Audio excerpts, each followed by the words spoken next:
Hello friends, welcome to my channel. Friends, आज हम लोग पढ़ेंगे रिसर्च एथिक्स एंड प्लेगरिज्म में प्लेगरिज्म के बारे में। हमारा टॉपिक क्या चल रहा था? Research ethics and plagiarism pre PhD course work के लिए इम्पोर्टेंट है। तो इसमें आज हमारा टॉपिक होगा प्लेगरिज्म।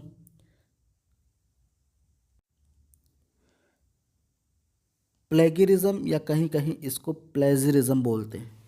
प्लेजरिज्म का मतलब होता है साहित्यिक चोरी।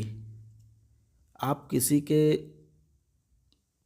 रचना का या किसी के वर्क का कोई लाइन या कोई पैराग्राफ या कोई शब्द या कोई विचार, कोई आइडिया चुराते हैं और उसको श्रेय दिए बिना अपने पेपर में, अपने थीसिस में उसको ऐड कर देते हैं, तो इस चीज़ को प्लेगरिज्म कहा जाता है। साहित्यिक चोरी यानी आपने चुरा लिया है। अगर आप कहीं से कोई वाक्य लेते हैं, कोई शब्द लेते हैं, कोई पैराग्राफ लेते हैं, कोई आइडिया या विचार लेते हैं, तो उसको साइटेशन ज़रूर दीजिए, क्रेडिट ज़रूर दीजिए कि हाँ, ये लाइन मैंने इस लेखक के इस बुक से लिया है, ये आइडिया इस लेखक के इस बुक से लिया है, ताकि पता रहे और उसका क्रेडिट भी उस लेखक को मिल जाए। ठीक है, लेकिन जब आप ऐसा नहीं करते हैं तो इसे चोरी कहा जाता है, जिसको प्लेगरिज्म बोलते हैं, साहित्यिक चोरी बोलते हैं। अब हम इसको लाइन बाय लाइन समझते हैं। What is plagiarism? प्लेगरिज्म क्या है? Plagiarism is when someone uses another person's ideas, words, or work and pretends that it is their own without giving proper credit. Plagiarism तब होता है when जब someone uses another person's ideas, जब कोई व्यक्ति किसी दूसरे व्यक्ति के आइडिया को यूज़ कर ले, वर्ड्स यानी शब्दों को यूज़ कर ले, और वर्क या किसी रचना को यूज़ कर ले। यानी प्लेगरिज्म कब होता है? जब कोई व्यक्ति किसी दूसरे व्यक्ति के आइडियाज़, वर्ड्स या फिर वर्क को यूज़ कर ले एंड और प्रिटेंड्स और बहाना बनाए दैट कि इट इज़ देयर ओन, ये उनका खुद का है। बहाना क्या बनाए कि ये उनका स्वयं का है, अपना है, विदाउट गिविंग प्रॉपर क्रेडिट, बिना उचित क्रेडिट दिए हुए, यानी बिना श्रेय दिए हुए। आपने एक तो गलती ये की कि दूसरे की आइडियाज़, दूसरे के शब्दों को, वर्ड्स को, दूसरे के वर्क को चुरा लिया है और अपने थीसिस में, अपने पेपर में उसको छाप दिया है। ये तो पहली गलती है। और दूसरी गलती यहाँ कर रहे हैं कि आप उसका श्रेय भी नहीं दे रहे हैं, उसको क्रेडिट भी नहीं दे रहे हैं। तो ऐसा करते हैं तो वहाँ पे प्लेगरिज्म हो जाता है। ठीक है। अब अलग अलग विद्वानों ने, अलग अलग संस्थाओं के द्वारा भी प्लेगरिज्म को परिभाषित किया गया है। जैसे according to the Merriam Webster dictionary, यानी मरियम वेबस्टर डिक्शनरी के अनुसार प्लेगरिज्म क्या होता है? इट मीन्स, इसका मतलब होता है टू स्टील, चुरा लेना। ये वेबस्टर की डिक्शनरी के अनुसार बताया जा रहा है कि प्लेगरिज्म क्या होता है।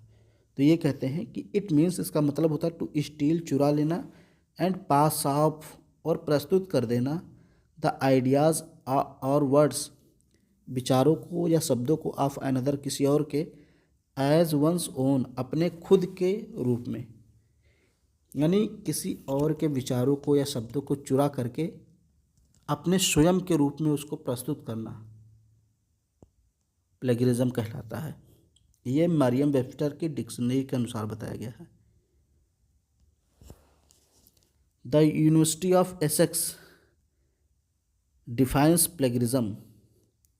यूनिवर्सिटी ऑफ एसेक्स जो है एक विश्वविद्यालय है, एसेक्स विश्वविद्यालय, ये परिभाषित करता है प्लेगरिज्म को एज यूजिंग और कॉपिंग समवन एल्स वर्क। जब आप यूज़ करते हैं या कॉपी करते हैं किसी और के वर्क को, वेदर रिटन, चाहे वो रिटन हो, प्रिंटेड हो, और एनी अदर फॉर्म, या किसी अन्य रूप में हो, विदाउट प्रॉपर एक्नॉलेजमेंट, बिना उचित स्वीकृति के, इन एनी कोर्स वर्क, किसी भी कोर्स वर्क के दौरान, यानी कोई भी कोर्स वर्क कर रहे हैं, चाहे आप एमए कीजिए, पीएचडी कीजिए, या कोई कोई कुछ भी कीजिए, अगर आप किसी व्यक्ति के वर्क को यूज़ कर रहे हैं या कॉपी कर रहे हैं, अब वो वर्क चाहे रिटन हो या प्रिंटेड हो या किसी फॉर्म में हो, अगर आप उससे कोई लाइन ले रहे हैं, कोई पैराग्राफ ले रहे हैं, तो उसकी स्वीकृति ज़रूरी है। जिसकी भी बुक से आप कोई लाइन ले रहे हैं, उस बुक के राइटर की स्वीकृति यानी एक्नॉलेजमेंट ज़रूरी है। अगर ऐसा आप नहीं करते हैं, बिना स्वीकृति के आप चुरा लेते हैं और श्रेय नहीं देते हैं, क्रेडिट नहीं देते हैं, तो प्लेगरिज्म माना जाएगा। सिमिलरली, इसी तरह the university of Oxford explains, Oxford university भी एक्सप्लेन करती है दैट कि all published and unpublished material, सभी प्रकाशित और अप्रकाशित सामग्री, वेदर इन मैन्युस्क्रिप्ट, चाहे वो मैन्युस्क्रिप्ट ही क्यों ना हो, प्रिंटेड या कोई प्रिंटेड हो, और इलेक्ट्रॉनिक फॉर्म या किसी इलेक्ट्रॉनिक फॉर्म में हो, जैसे पीडीएफ के फॉर्म में हो, इज़ इंक्लूडेड अंडर प्लेगरिज्म, उसको भी प्लेगरिज्म के अंडर माना जाएगा।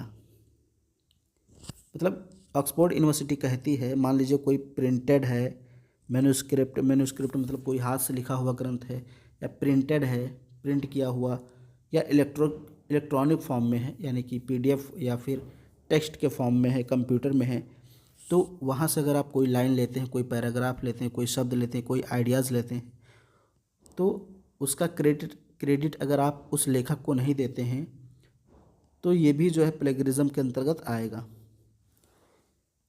आगे देखिए, इन टीचिंग और एकेडमिक सेटिंग्स, पढ़ाने और शैक्षिक क्षेत्र में जब आप टीचिंग करते हैं यानी पढ़ाते हैं, या फिर जो एकेडमिक सेटिंग मतलब क्षेत्र, तो वहाँ पे प्लेगरिज्म अकर्स, प्लेगरिज्म यानी साहित्यिक चोरी अकर्स तब होती है व्हेन ए राइटर, जब कोई राइटर डेलिब्रेटली, जानबूझकर, यूजेस, उपयोग कर लेता है या प्रयोग कर लेता है, समवन एल्स लैंग्वेज, किसी और के लैंग्वेज का, आइडियाज़ या विचारों को, और ओरिजिनल वर्क या फिर ओरिजिनल वर्क को, that is not common knowledge, जो कि कॉमन नॉलेज नहीं होता है, without citing the source, source को साइट किए हुए बिना, साइट का मतलब क्रेडिट देना, उद्धरण करना, उद्धरण बोलते हैं साइटेशन को। तो जब आप किसी और के